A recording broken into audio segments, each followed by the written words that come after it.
नंतर, कारण हा मी पर्सनली अनुभव घेतला बघा.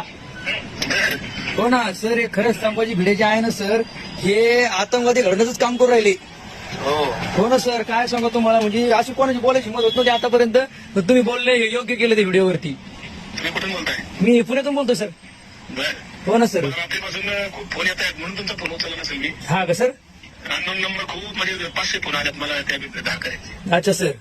आणि सोशल मीडियावर पण मला ट्रोलिंग जोरात करतात फेसबुकला. अच्छा सर. अच्छा सर. पण हा. मी चालत नाही त्यांना. सर तुमचं नाव वगैरे काय, तुम्ही कुठले? ते हवेली तालुक्यात माझं गाव आहे शिंदेवाडी. अच्छा अच्छा. नाही, योग्य काम केलं सर तुम्ही. हे जे संभाजी भिडे बद्दल बोलले, म्हणजे कसं आहे सर, संभाजी भिडे काय सांगते, मग त्यांचं सांगणं असं आहे की बाबा शेवटी देवच्या धर्मासाठी जगा. तरुण पिढीला सांगते की बाबा व्यसन करू नका, आई वडिलांची सेवा करा, धर्माचं रक्षण करा. कारण कसं सर, त्याचे 3 लाख धारकर होते बघा रायगडावर. 2 मुसलमानाच्या 2 लेडीज आल्या होत्या. बरं. पण एका त्या लेडीजकडे कुठल्या मुलांनी डोळे वर करून सुद्धा बघितलं नाही. चांगलं झालं. आणि हे आतमध्येच करू शकतो सर फक्त असं.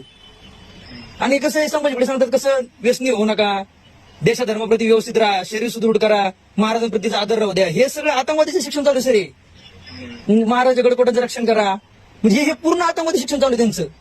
बरं. आणि संभाजी भिडे सुद्धा सांगतात की जरी शत्रुक्रांता प्रसंगी दिसेल तिला 40 पाठवेल, मनीना सोप पापस्पर्श म्हणाला मराठा म्हणावे अशा वागाराला. हे संभाजी भिडे सांगतात फक्त. हे आतंकवादी शिक्षण चालू आहे सर. कुठे कधी कुणाची एकांता तरी तिला माणसे जन्ममाता, असे जाणवे सदा शुद्ध चित्त, अशांचे शिवाजी असे जन्म जातं. हे संभाजी भिडे सांगतात फक्त.